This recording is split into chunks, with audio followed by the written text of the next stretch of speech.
Why does this person keep appearing in your thoughts, even when you try so hard to forget them? You go about your day, but they surface in your mind unexpectedly. Their voice, their presence, even memories you thought were long gone. You might ask yourself, why can't I move on? Why do they still hold space in my mind? The answer isn't as simple as missing them, nor is it purely emotional attachment. According to Carl Jung, the thoughts we cannot escape often say more about us than about them. Jung believed that our unconscious mind operates beyond our conscious will. It stores emotions, memories, and unresolved experiences, shaping the way we think and feel, even when we don't realize it. When someone repeatedly appears in our mind, it's usually not just about them. It's about what they represent inside of us. Maybe they symbolize a part of your life that remains unfinished. Maybe they embody something you desire, or something you fear. Maybe they are a reflection of your own inner conflicts, projected onto them. But what if I told you that understanding why they linger in your mind could be the key to unlocking your own growth? In this video, we're going to explore Carl Jung's deep insights into the unconscious, psychological projection, and how our thoughts about others are often reflections of ourselves. And by the end, you'll not only understand why this person occupies your mind, but also how to regain control of your thoughts and emotions. Let's begin. Your conscious mind may have moved on, but your unconscious mind never forgets. Carl Jung believed that the unconscious mind is not just a storage unit for forgotten memories, it's a dynamic force, shaping the way we think, feel, and act in ways we don't always understand. When someone is constantly on your mind, it's often because your unconscious is holding on to an unresolved emotional experience. Jung called this unfinished business, a moment, a feeling, or an interaction that was never fully processed. Imagine this: you once had a fleeting, powerful connection with someone. Maybe it was a romantic encounter that never had closure. Maybe it was a conversation that left something unsaid. Or maybe it was a deep emotional bond that ended too soon. Even if your rational mind has told you to move on, your unconscious disagrees. Because in its eyes, the story isn't finished. This is why you find yourself replaying certain moments, analyzing words they said, or feeling an emotional pull even when you know it's irrational. It's not about them, it's about what they represent. They are a symbol, a manifestation of something deeper within you. A longing for connection. A need for closure. Or a part of yourself that was awakened in their presence. Jung believed that what remains unresolved will continue to resurface until we fully process it. So if this person is still on your mind, ask yourself: what lesson or message is my unconscious trying to show me? What emotion have I left unprocessed? And most importantly, how can I finally bring this chapter to a close? By answering these questions, you don't just stop thinking about them, you reclaim control over your own mind. Let's go deeper. Have you ever wondered why certain people seem to live in your mind rent-free? Carl Jung's concept of psychological projection may hold the answer. Projection is our unconscious tendency to attribute our own suppressed emotions, desires, and traits onto others. In other words, when someone is constantly on your mind, it might not be about them at all. It's about you. Your mind latches onto certain people not because they're inherently special, but because they reflect something within you, something you haven't fully acknowledged. Let's take an example. If you find yourself obsessing over someone's confidence, it might be because you need to cultivate that confidence within yourself. If you can't stop thinking about their success, it may be because you see potential in yourself that you've been afraid to act on.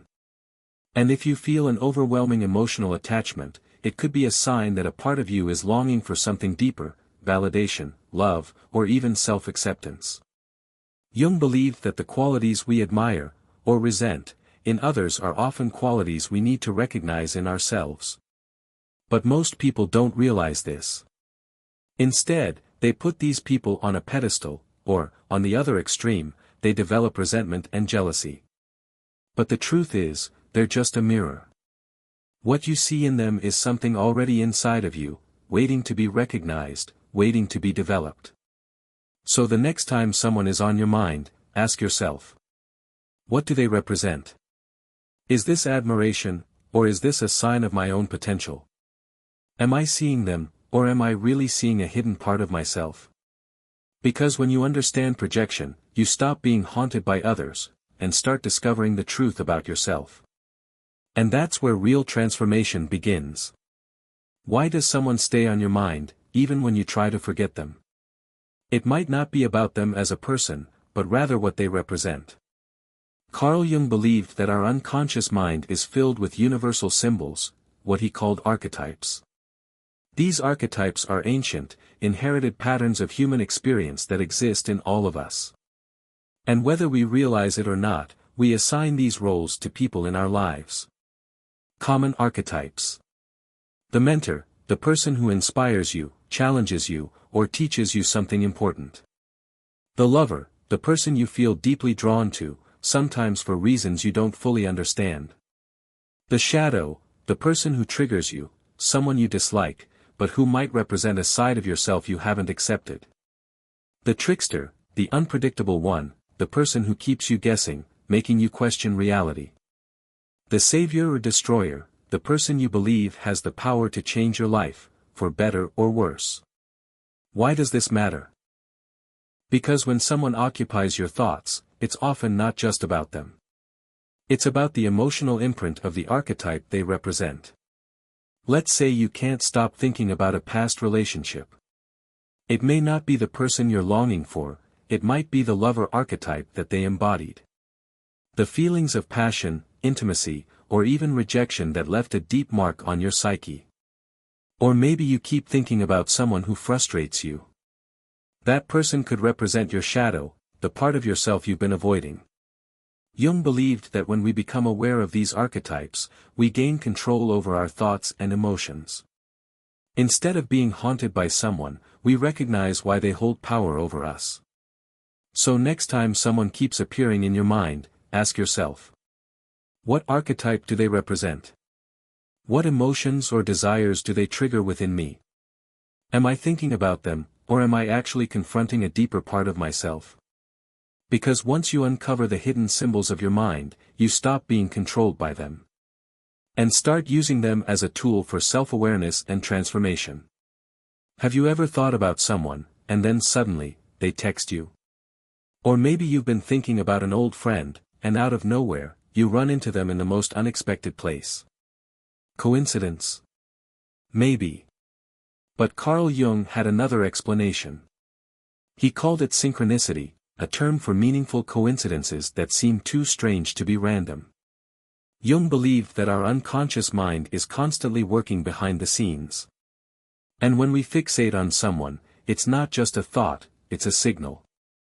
A signal that something within us is unresolved. The hidden meaning behind these coincidences. Think about it, why do certain people show up in your mind, over and over again? It's because they represent something unfinished inside of you. Maybe it's an unresolved emotional connection. Maybe it's a lesson you haven't learned yet. And sometimes, the universe responds. It sends you coincidences, signs, messages, and events that feel almost orchestrated. Example. Let's say you keep thinking about a person from your past. You haven't spoken in years. But suddenly, you hear their name. A mutual friend mentions them. And then, a few days later, you bump into them unexpectedly. It might feel like a random event. But Jung would argue that it's your unconscious mind projecting into the world, pulling you toward resolution.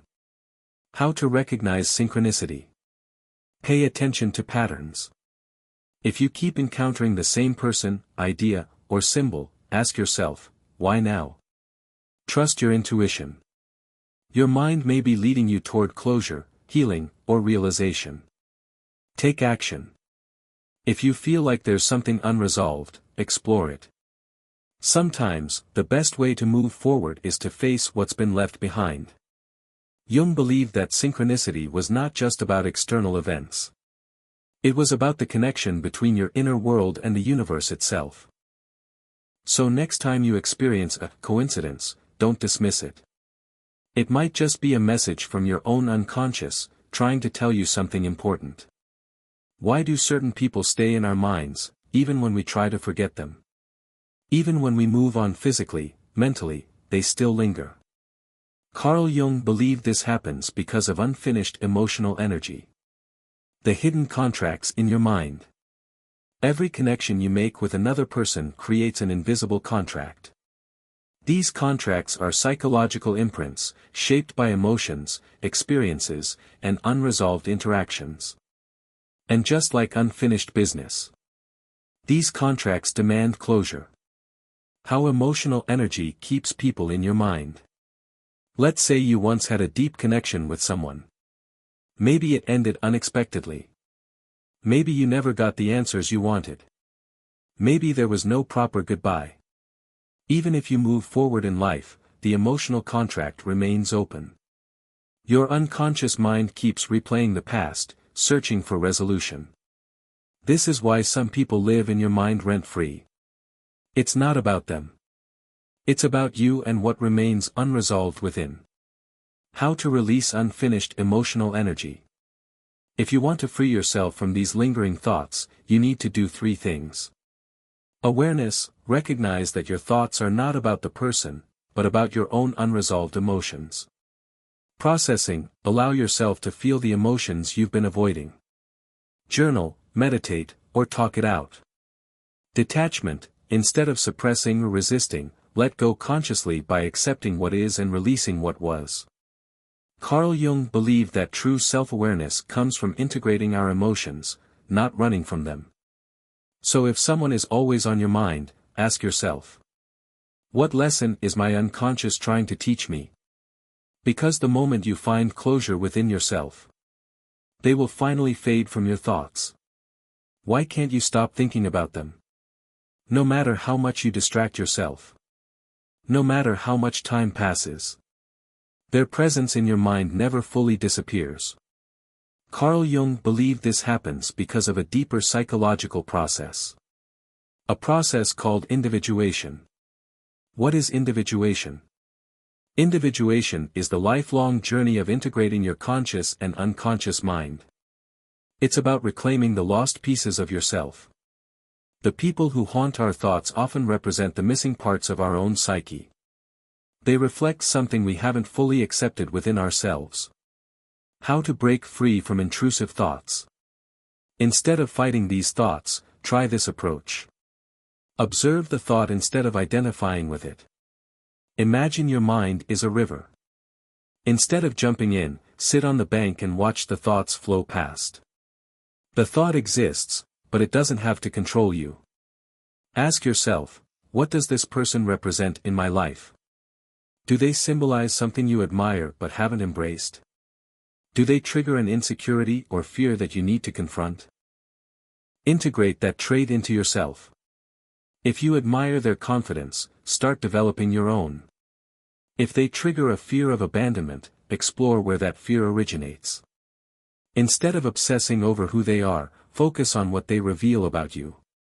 Because the truth is, it was never about them. Reclaiming your inner wholeness. Carl Jung once said, until you make the unconscious conscious, it will direct your life and you will call it fate. So when someone lingers in your thoughts, they are not just a person. They are a mirror. A reflection of something within you, waiting to be acknowledged. And when you stop chasing the external reflection, you finally reclaim your inner wholeness. Free your mind. So why does someone keep occupying your thoughts? Because the mind is a labyrinth of unresolved emotions, projections, and archetypes. The people who stay in our minds the longest aren't just random. They reflect something unfinished, a lesson, a wound, or a part of ourselves that we have yet to embrace. But the key to freedom? It's not about getting rid of the thought. It's about understanding it. Final question for you. Have you ever had someone constantly on your mind, no matter how hard you tried to forget them? Drop a comment below, I'd love to hear your experience.